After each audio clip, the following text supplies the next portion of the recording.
Welcome. Please take your seats and silence your cell phones. Our program is about to begin.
The climate crisis grows more urgent every year, with extreme heat having devastating effects around the globe. And unfortunately, while we know what solutions are most effective, individuals in the communities most vulnerable to climate crisis often do not have equitable access to the training and resources required to implement the most effective solutions. To bridge this gap, Sustain Labs Paris is announcing a CGI commitment to action to establish 10 climate schools in higher education institutions in India and the United Arab Emirates over the next 5 years. These schools will offer courses to provide the next generation of climate innovators with the tools and trainings they need to work toward net zero emissions. Sustain Labs is a proven leader in this space and has partnered with the Indira Gandhi Technological and Medical Science University and Microsoft on this powerful commitment to action. I cannot wait to see the impact that together they make. Please welcome Governor Kathy Hochul of the state of New York.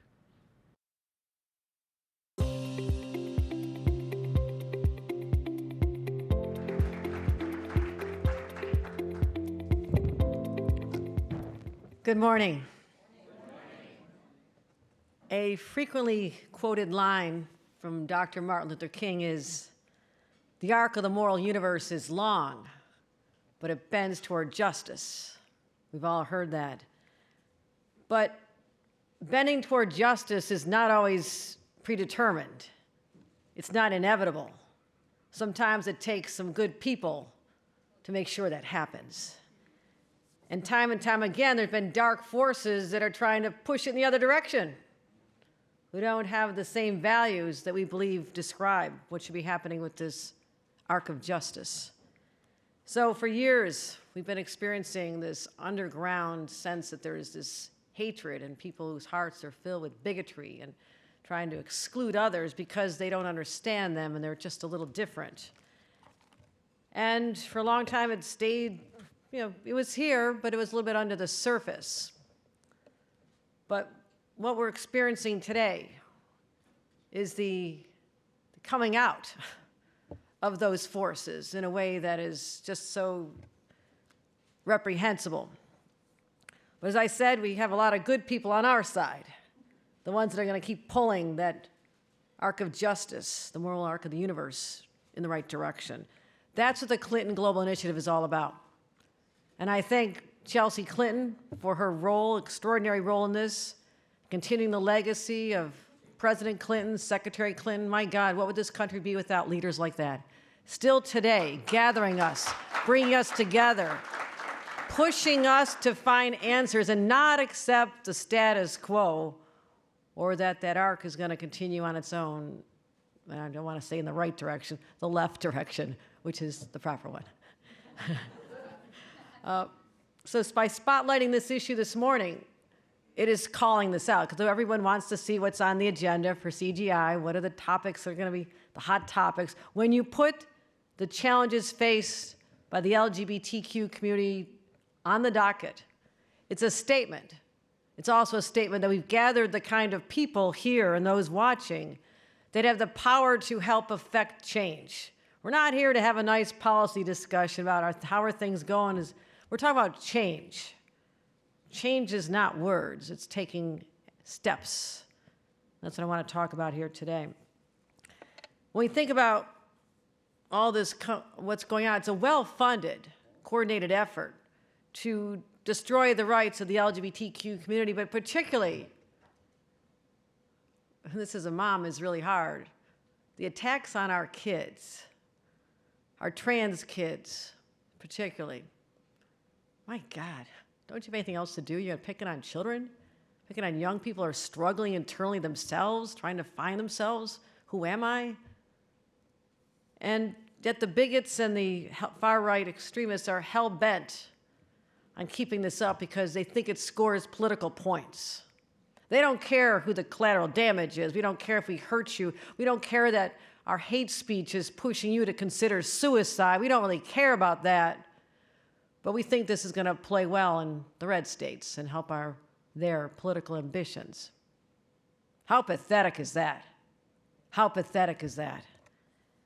So I also know that a little bit about being a governor. I know our former president was a governor as well. When you're a governor, you've got a lot on your plate. You have to worry about protecting people, public safety, making sure transportation systems work, take care of the homeless, take care of our people, take care of healthcare, education. The fact that you are a governor of states and you still find the time to wake up every day, it's like, how can I attack the LGBTQ community? You ought to have enough to do, other governors. That's just a statement from one governor to governor, just right here, right here. So they're the ones stoking the flames of hatred and division. The leaders of our country are doing this. They're not saying, oh my gosh, this is going on in my state and turning their eye. There's the ones that are stoking the flames. They don't want to solve problems. They don't want to lift people up. They don't care. Now, what I'm talking about is out there. We're in New York. In New York, we don't cower to the bullies and the dark forces. We fight back. Together, we fight back because we're so proud in this state of the countless transformational movements that were born right here. The women's rights movement, Chelsea and I were just talking about when we were campaigning for her mom up in Seneca Falls. 1848 was the year when 300 brave women and a few enlightened men like Frederick Douglass gathered to say no more, to stand up for women's rights. Years later, the birth of the labor movement and worker protections happened here after the Shirtwaist Triangle fire. Hundreds of people killed.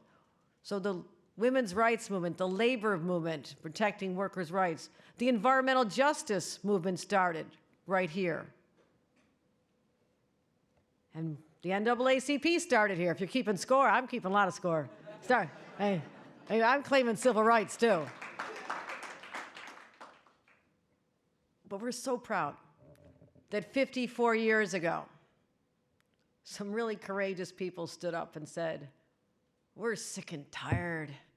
We just want to be together. We just want to dance. We want to have some fellowship, feel a kinship with other people that understand us. We just want to gather at a place called Stonewall.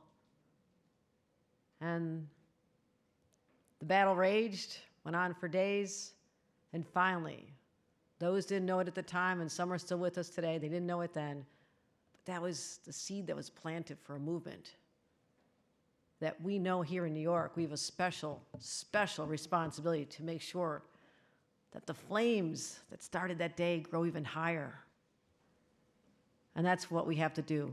In New York, it starts here and it spreads across the country. So this is the stand up and fight back moment.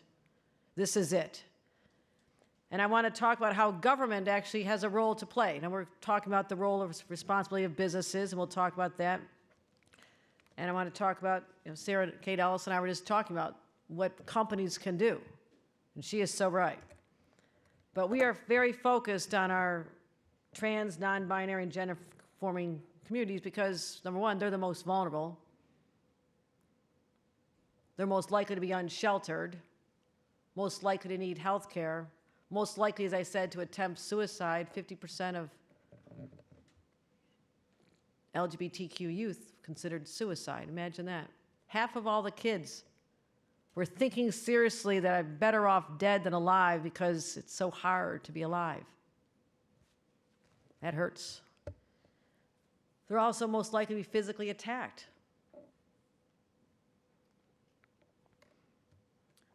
This is a place where there's an intersection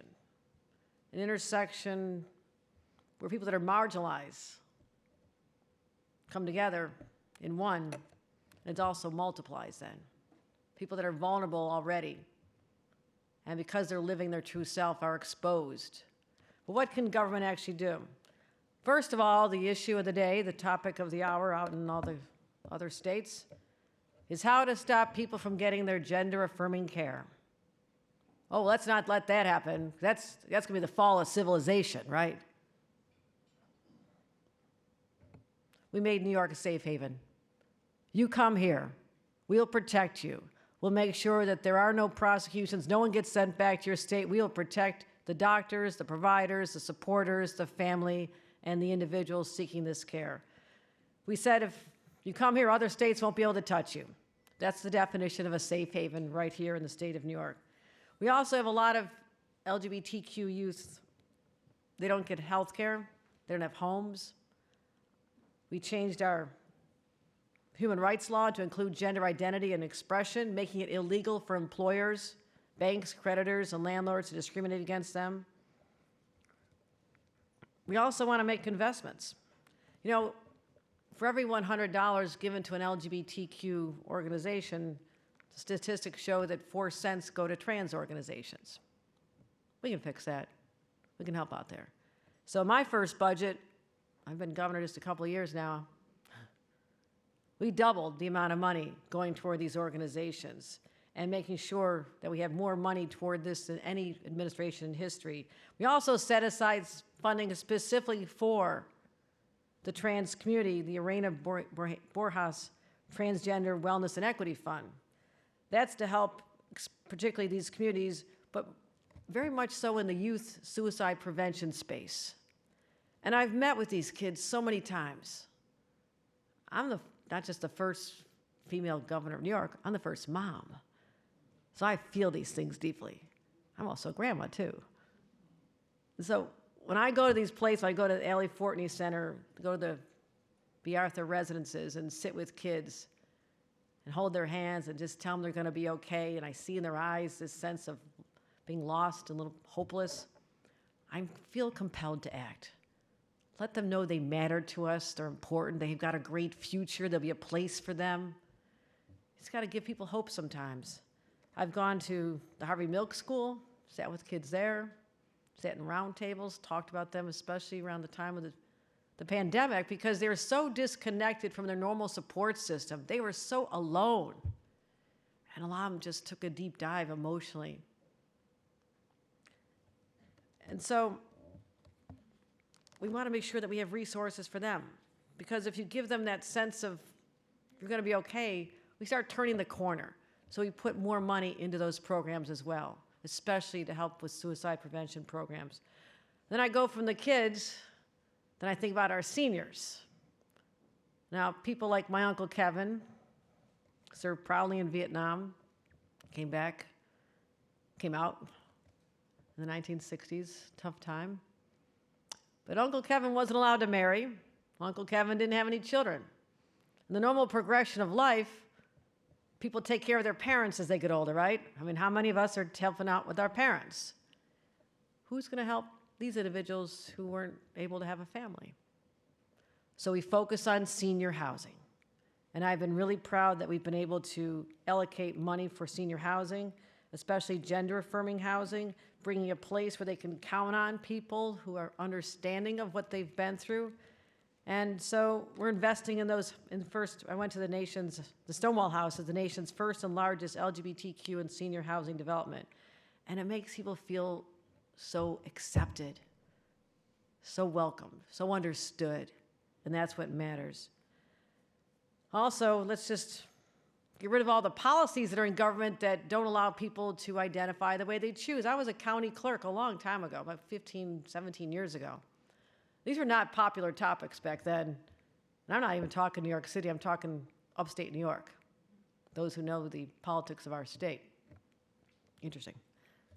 But I was a county clerk, and a friend came in to me from the LGBTQ community and says, how come we have to identify this way on our government forms? I said, you don't anymore, I'll fix it, I'll change it. I just literally just changed it. I'm not sure it was even legal, I just changed it. But that was as a county clerk. But then as I was governor, a man named Luca Moore came into my office. He spent years trying to take his dead name from his marriage certificate. He was told the only way to do it was get divorced and remarry. Okay, that's a great government solution. Thank you very much. That's preposterous. We changed the policy. You don't have to do it anymore. We also allow people to choose X on a driver's license and others' documents because who cares? Really? Who cares? Do what you want. So these small changes send a big message. Any way we can find a space where people are feeling that this is stacked against them, we'll just change it. And other states should change it too. This is not a big deal. The world didn't collapse when we allowed you to put an X on your driver's license. So to other states out there, this is a simple playbook. It's not radical. It's called taking care of your people. It's what we're supposed to do in government, right? It's our job. I wish everybody saw it the same way. And actions speak louder than words, and I want to talk about businesses right now. Some of you involved in the business community. I commend those who stand up during Pride and support the colors, support the cause. And to those who felt the need to back down because of pressure, I say, come on back up. There's still room for you. Stand up and show courage because people are watching. We're watching. I learned as a young activist on my college campus the power of when you can use voices to get businesses to change their policies, great things can happen. And I'm referring to, and I'm this old, we were fighting apartheid back in the 70s. And I, as head of student government and representative of the board of trustees, we decided that our university should no longer be investing in companies that are doing business in South Africa because you're supporting apartheid. It was a nationwide movement starting on college campuses. When we got our universities to feel the shame to divest their holdings, all of a sudden it started collapsing. They began pulling out of South Africa.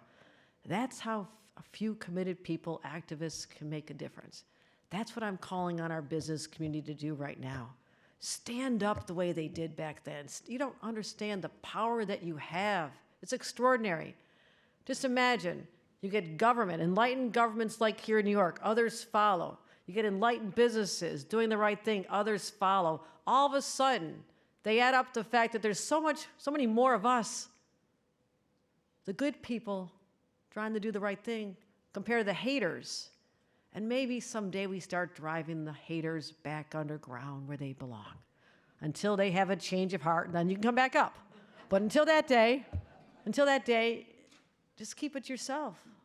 Just keep it yourself. You don't have to tell us. You don't have to make other people feel bad because you're insecure yourself. That's what it is.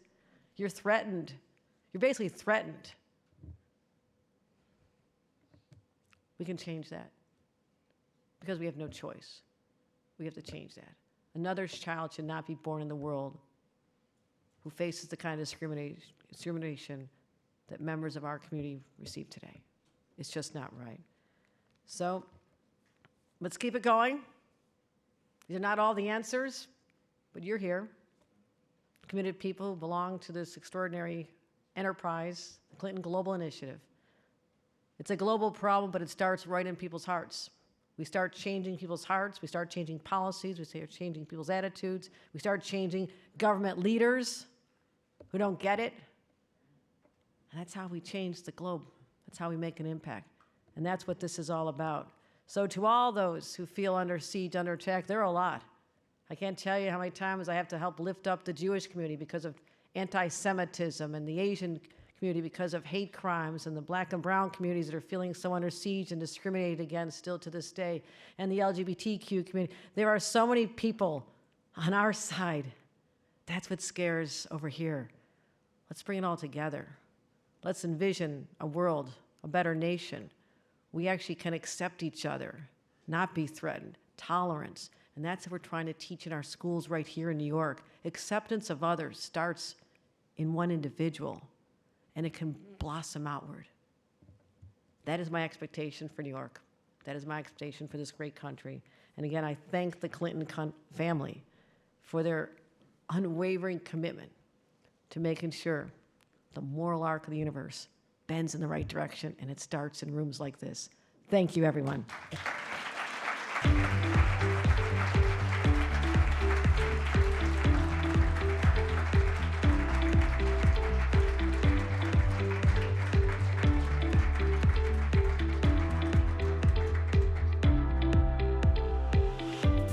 Please join in welcoming Dwayne Wade, Alok, and Queen Jean.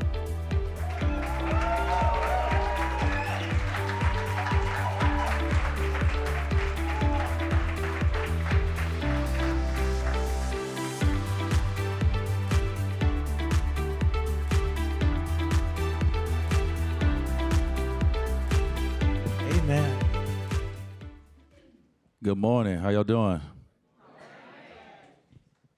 First of all, I just want to say we did not plan these outfits. Okay. This is how we roll. So we don't have much time. We have a few questions that we would love to get to. This conversation, for me, as a father of a beautiful daughter in the queer community, this is an important conversation. And so, Alok, thank you. I know my daughter, Zaya, and you have had some conversations before. And Queen, pleasure and honor to meet you guys. So all I got to say before these questions is gratitude.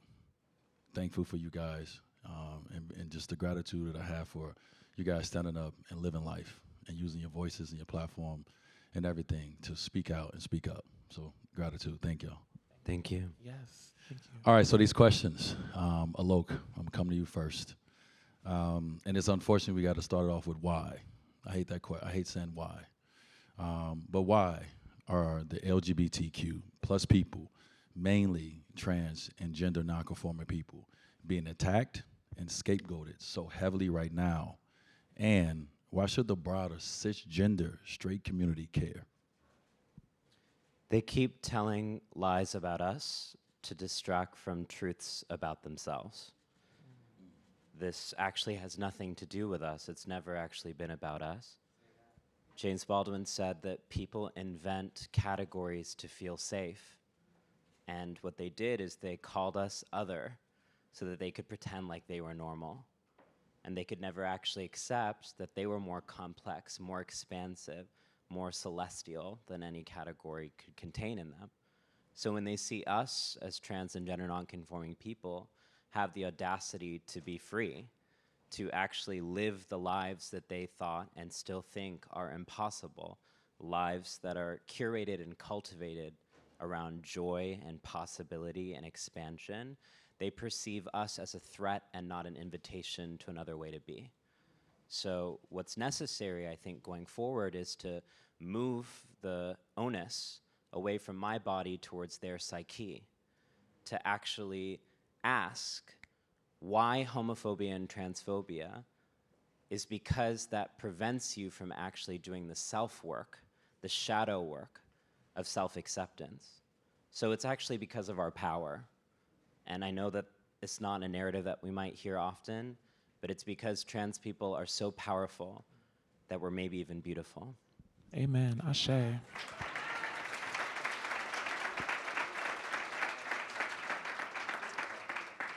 This next question is for you, Queen. And you've been disrespected, you've been arrested.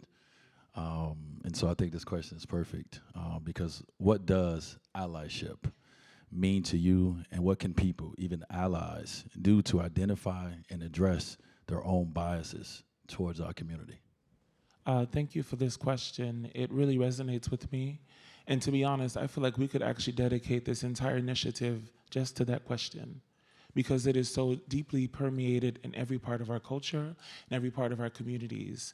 And so to answer that, I will say I actually want to uplift what Governor Hochul shared about bullies and dark forces. And to be honest, bullies and dark forces are things that queer and trans people, a lot of us are very used to, right? We identify with them. We actually know who they are. A lot of them sometimes are people that we have grown up with. There are elders, our parents, our guardians, relatives. And so those bullies, and they could actually even be your mayor, right? They could actually be your public officials. Those dark forces could actually even be the public safety that promise to, offer compassion, protection, and respect. But the reality is what they give us is disrespect, and they dehumanize all of our existence. And so to continue to that question, the point about allyship, to me, allyship is valuable, but you can't, it's not something that you can just buy into, right? It's not a myth, it's not a phenomenon, it is a truth. It is a honest truth. And if you are struggling to see yourself in me, right? Because all you see is hatred, all you see is, you might not even see a woman, right? You may see a lot of predispositive, conditions. A lot of times we're misgendered. Oftentimes we are literally put down, and people will go to any extent to find the truth that isn't within themselves. And when your own family will not honor you, and a pronoun truly means nothing, right? That costs you nothing. It costs you nothing to respect someone in this world, but people will go out of their way to riddle you, to belittle you, and to put you underneath their boot. As an ally, what you have to do is to stand even further and to rise up. You don't have to wait until someone says something crazy. You truly show up in a way that transforms the space. You have to reveal your weapon of kindness before they reveal their weapon of death. And that reveal, right? You have to reveal that weapon because it can heal people. And so I'm honored to be asked this question because I feel like as a parent, as a father, you've revealed so many truths to our own communities about fatherhood. In the ways that at my line of work, I sit across oftentimes from a lot of parents and fathers who are struggling to accept their child and like, well, I don't understand. Like, this is not, like, I didn't raise them this way. And so they need to go. And I have literally left many households with a child because their family will no longer tolerate them because they're not going to comply, they're not going to conform, they're not going to hide the light that shines within them. And so as an ally, that means that you have to be stronger than what we have to endure. Because we had to be built with an armor. My armor is in this dress. It's in these shoes. It's in the bend of my wrists.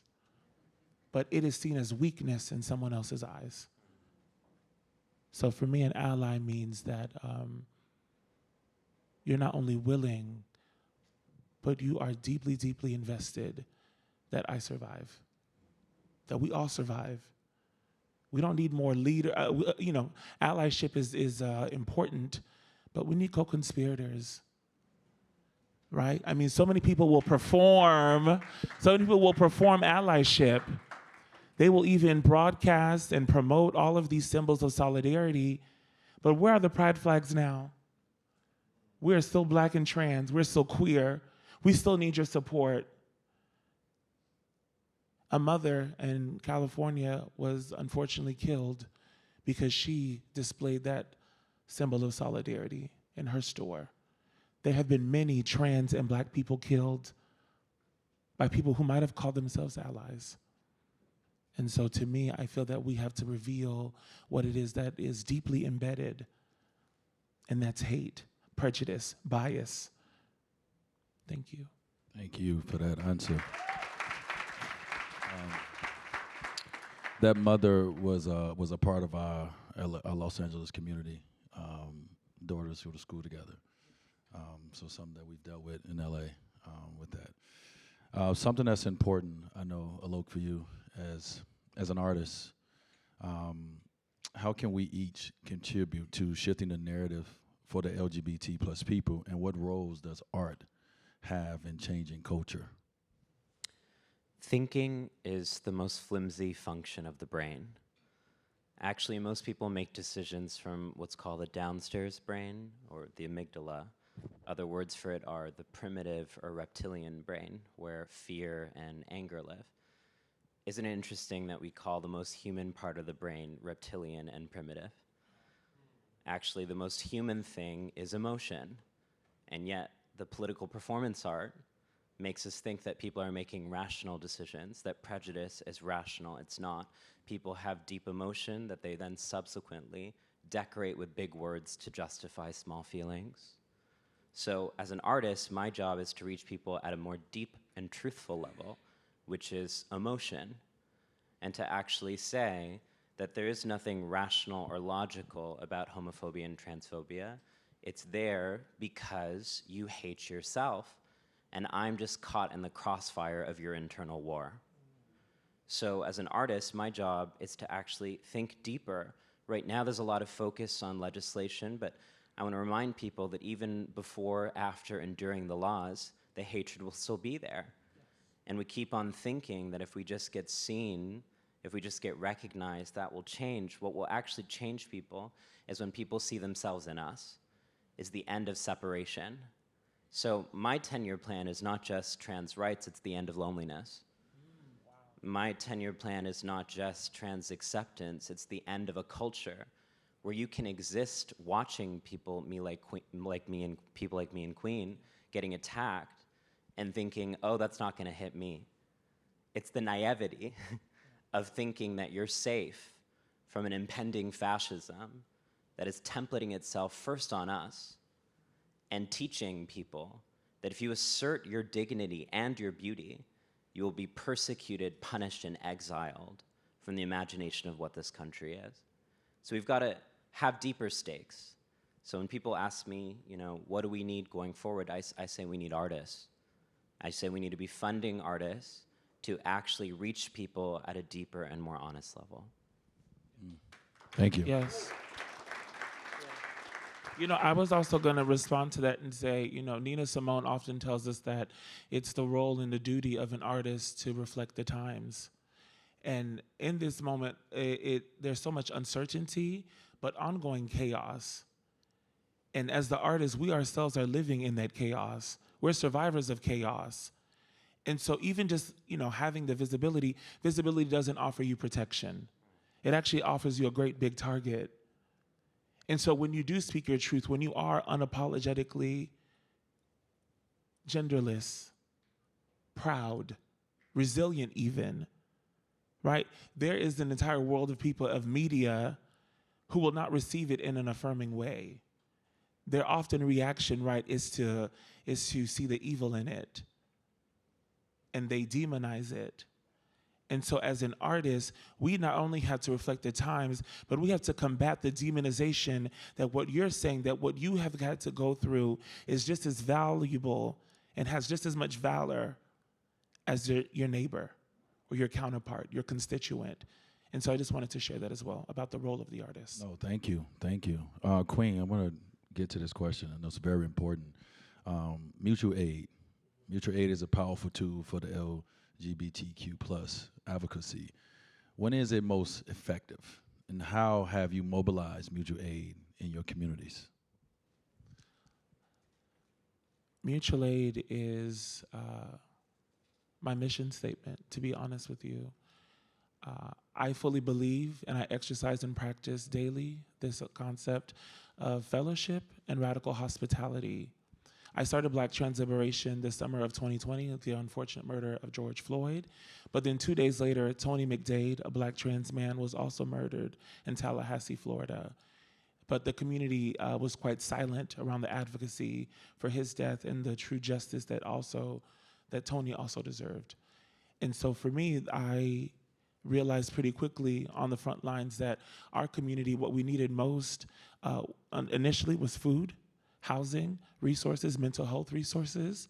And so mutual aid is the practice of mutuality, being able to share and to provide and to resource one another without it having to have a tide to it, that we can actually fully invest, that if we all sow into each other, we will all be able to grow and to elevate together as a community, so we collectively elevate, and that not one person is, uprooted from the struggle. The struggle is that we're going to work so hard that there will no longer be struggle. There will be triumph and victory wherever we are.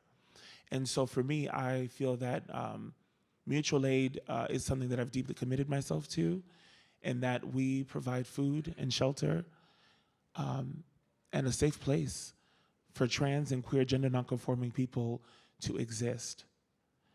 And you would not believe that in New York City, that actually is a very hard place to find, almost impossible. And we've committed ourselves to doing it weekly, every day. And to be honest, I actually just came back from a 3-day mutual aid weekend. We had an entire activity dedicated on Friday.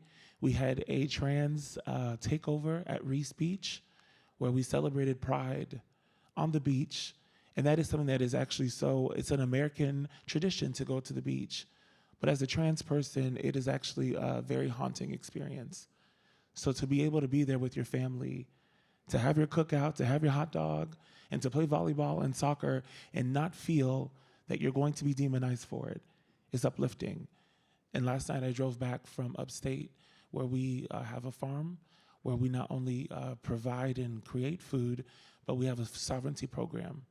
So the meals that we're cultivating and growing, we're able to give directly back to the community so that they can have a healthy and a safe place for nurturing.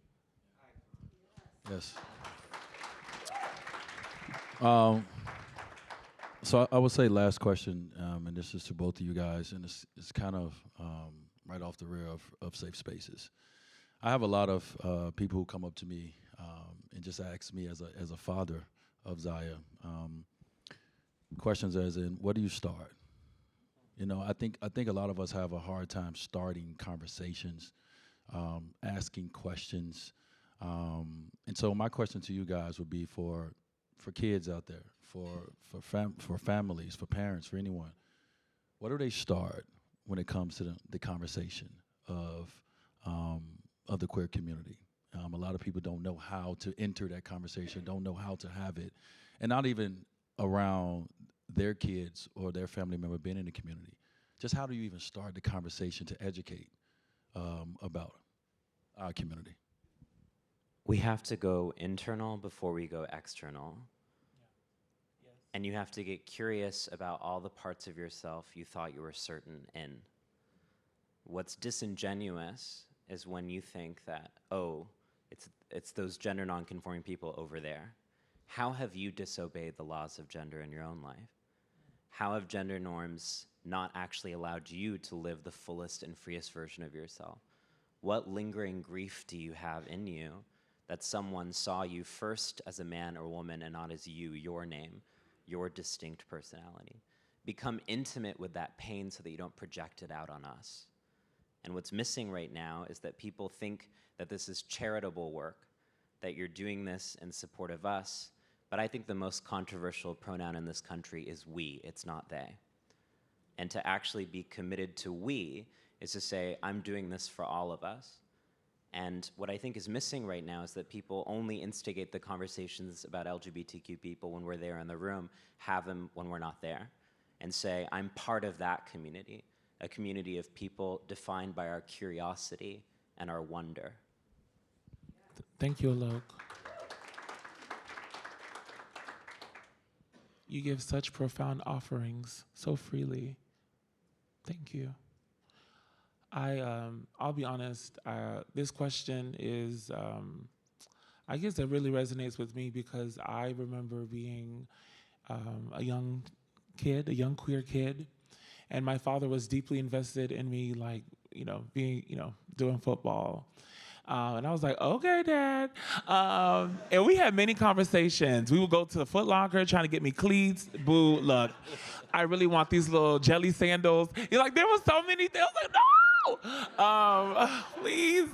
He tried to get me like Shaq sneakers. Okay, yeah, okay, whatever. I was like, please, I just want a little Walmart Lisa. joints. Okay, I was like, look, I just want a little Lisa Frank, zip, Velcro, light up. And so there were many opportunities that a conversation could have sparked, but unfortunately, there was the immediate urge, right, to like stop that, right? You need to stop thinking that way. And so because you're chastised for it, then the young child, right, you no longer feel safe to actually say what's on your mind. And so as a young adult, I finally had that conversation with my father. And I was like, look, this whole time you wanted me to come out here and be defensive tackle. I actually just wanted to be a designer, right? I wanted to actually be an artist and wanted your support. And of course, he just started shouting out Leviticus. I said, Father, I'm not talking about Leviticus. I'm talking about love. Do you actually love me? And he's a man of the cloth, a pastor. And it's something that I felt I finally had the courage to say. And I said, Dad, I'm going to be so honest with you. I don't think that you love God. Because if you loved God, you would actually see the God in me. You would not be tormenting yourself to struggle to love me.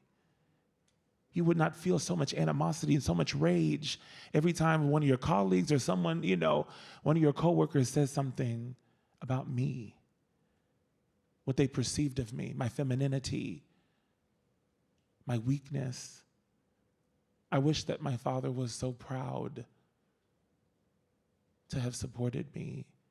So many of our parents, elders, relatives, who have the capacity to start that conversation. And if you can't start it, you can create a place of safety so that it can happen. But they don't. It's so easy, it's so satiable to live in the hate and the despair. But it actually takes a lot of love to be able to tell a child, you can talk to me about anything. In the way that my siblings were able to talk about anything. They talked about boys, girls. I'm like, look, I wasn't even interested in that. I just wanted to travel to Paris. I'm like, I want to travel, Dad.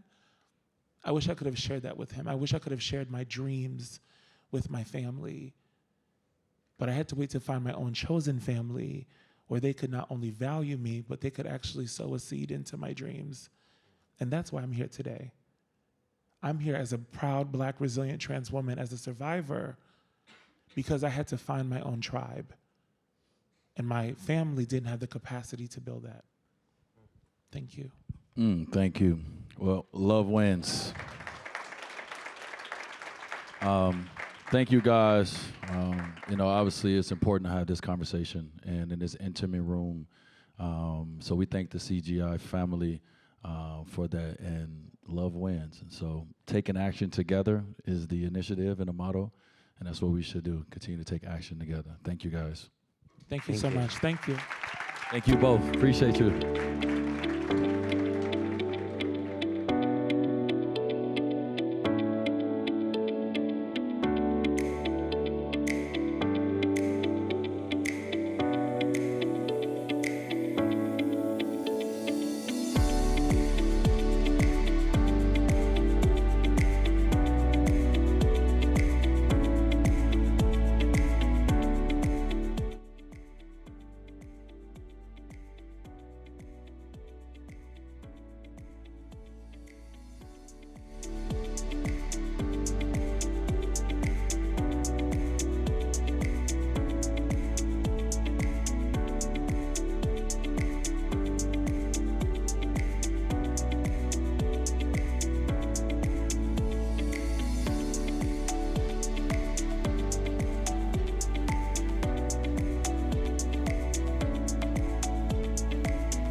Please give a warm welcome to Sarah Kate Ellis.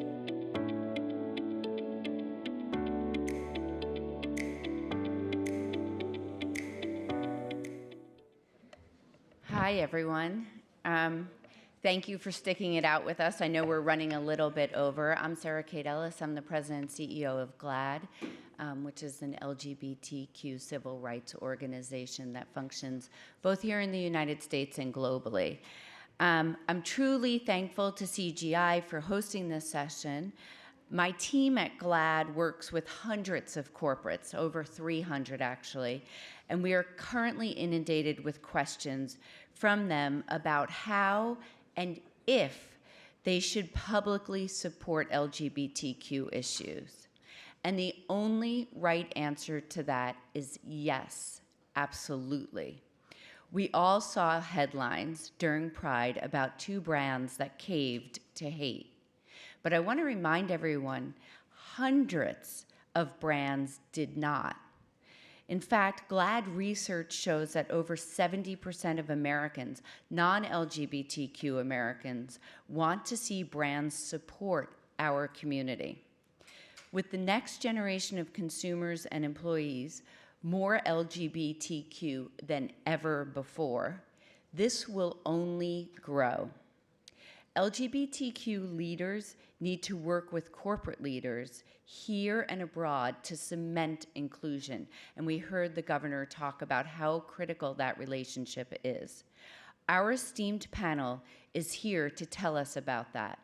Please join me in welcoming to the stage Adrian Juhau from Human Rights Awareness and Promotion Forum, John Miller from Open for Business, and Joy Chia from the Estrella Lesbian Foundation for Justice.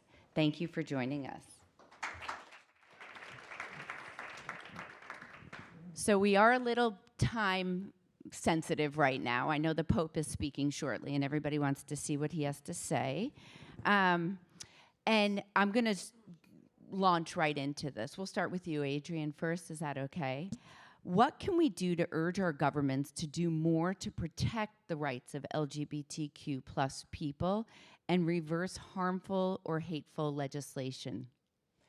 Thank you so much, and thank you for having me here. I just came in from Uganda, and just a little background about what's happening there in terms of LGBT legislation.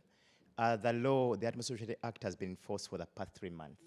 And during this period, we've seen a great increase in the number of cases of violence, cases of arrests, and cases of abuse of LGBTI persons. So actually, these laws have a huge impact on people's lives than we can imagine. And that's why it's important that something is done about them. So the question you've asked me about what should be done, I think there are 2 things. Number one is that the US government has to be asked to do what they have promised to do. That if you promise to do something about Uganda, then do it. I know certain steps have been taken already to do this, but still there's more that has to be done in terms of this government, urging the Ugandan government to reverse the law as it is at the moment. At the moment, we are waiting for a decision, not a decision, we are waiting for our case to be scheduled before the Constitutional Court, to be heard, and hopefully maybe they will rule in our favor. But still the violence continues. You can't even report to the police about violence against you because then you are revealing yourself as LGBT and you can be arrested for homosexuality.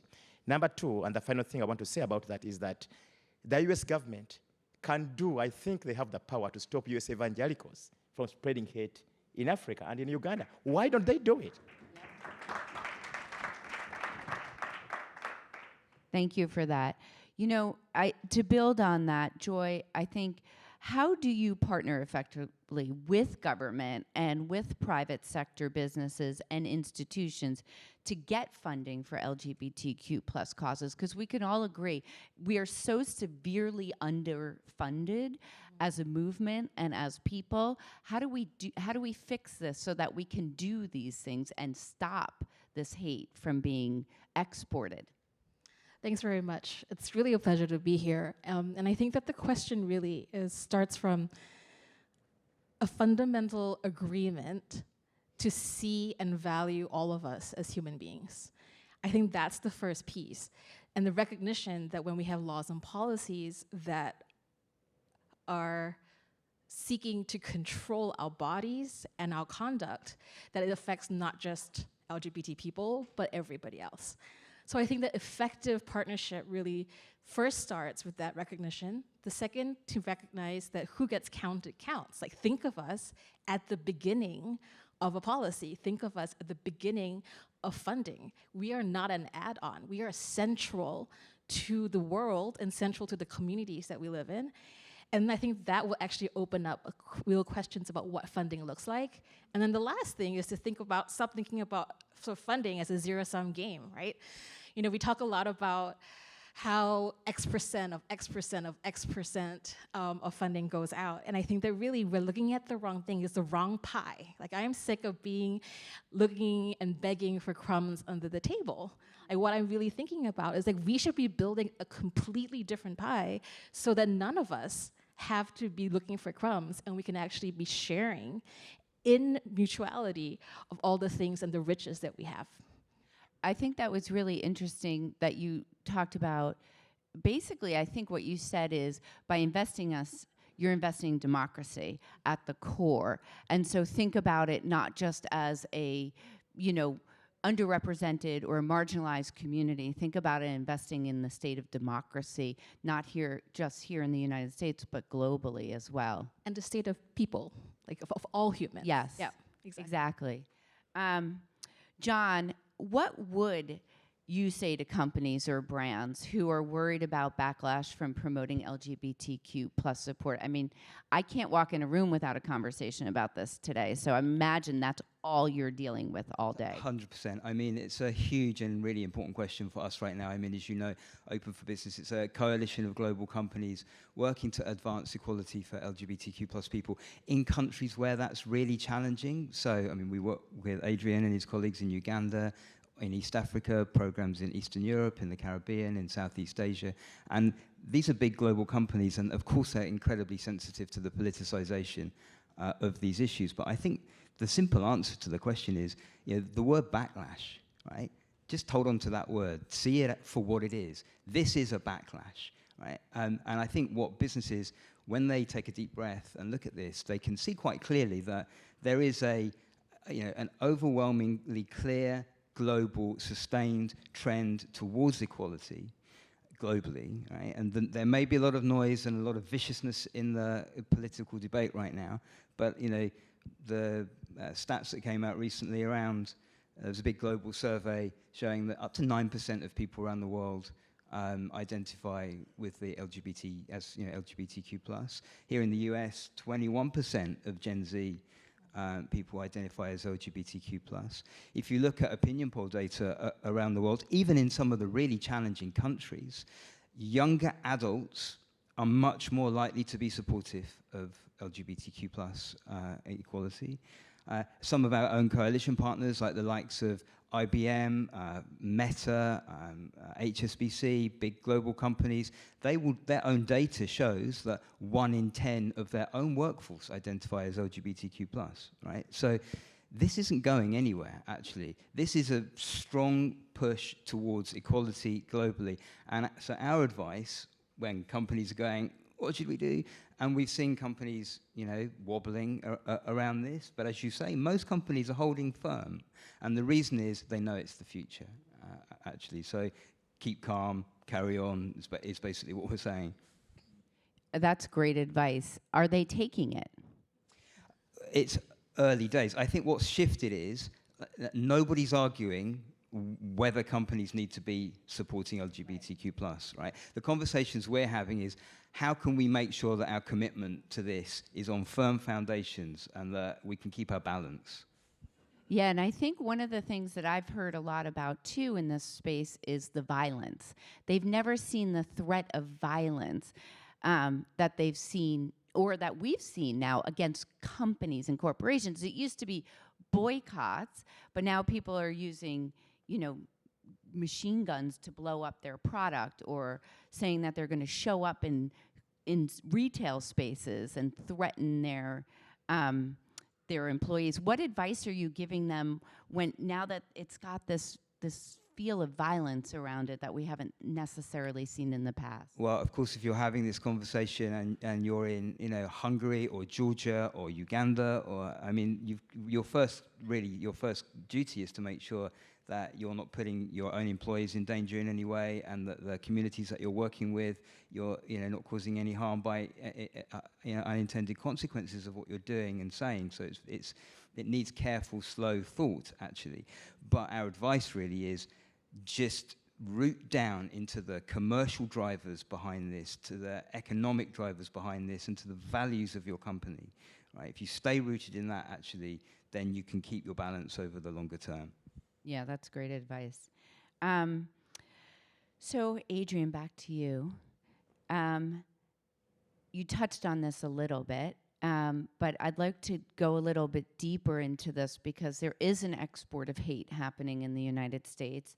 How should the U.S. be advocating for and supporting human rights threats for LGBTQ people around the world? What can we do here?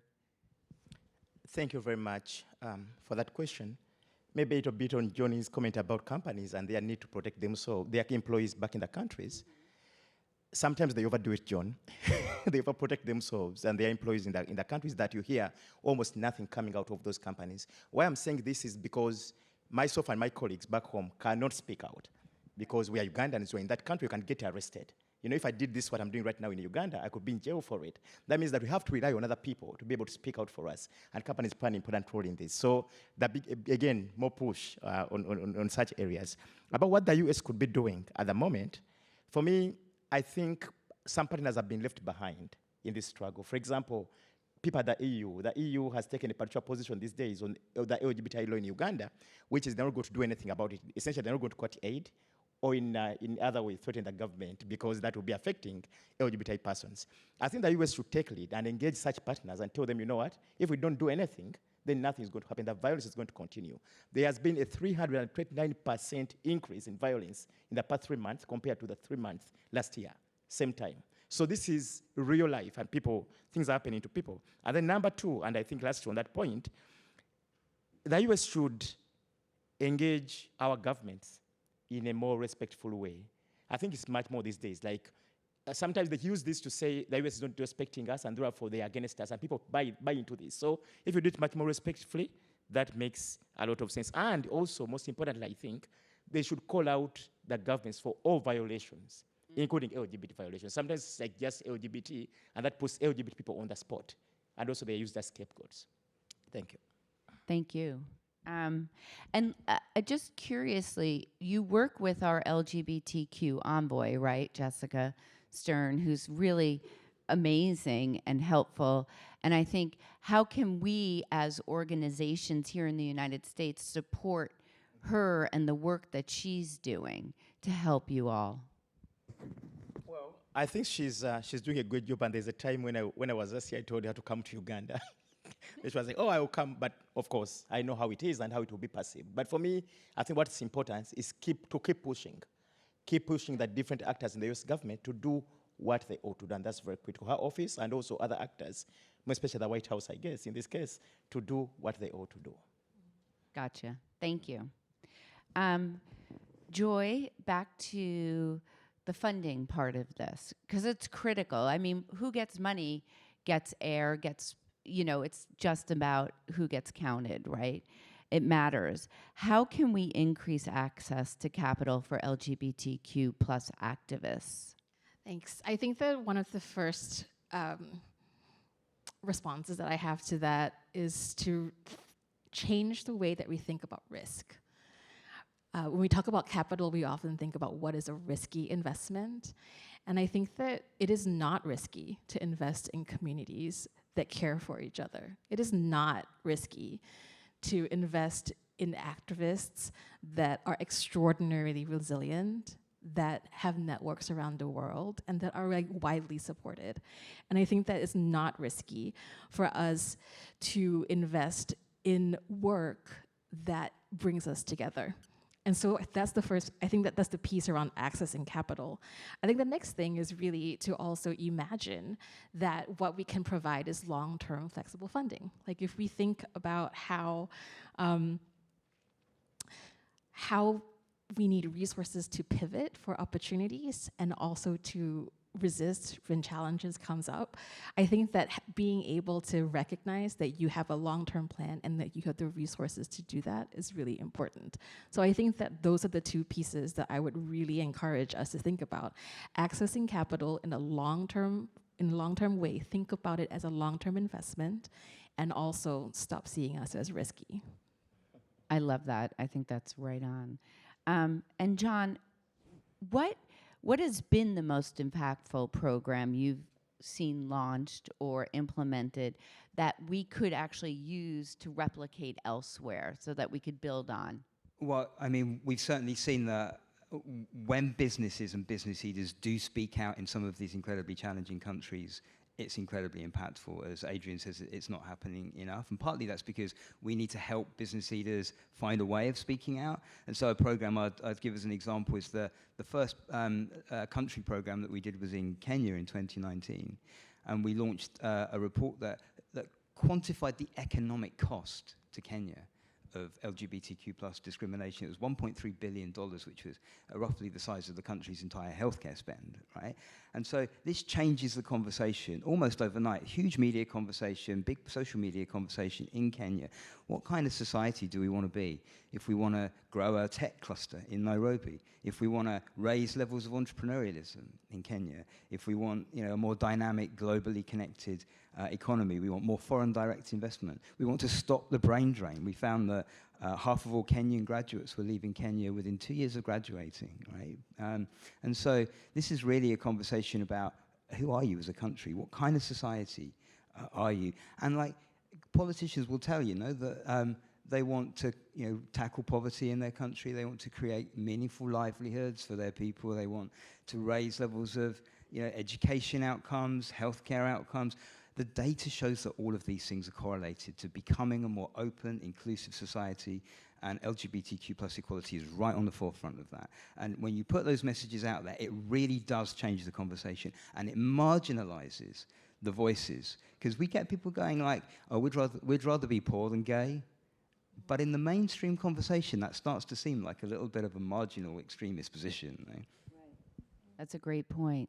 Well, there you have it. I mean, Joy, John, Adrian, thank you so much. We are an investment in the future, an investment in democracy, that business is at the center and can be a leader of this, and that we have to support, especially in the United States, our global world and our global LGBTQ friends and family, and we need to be really vocal about that.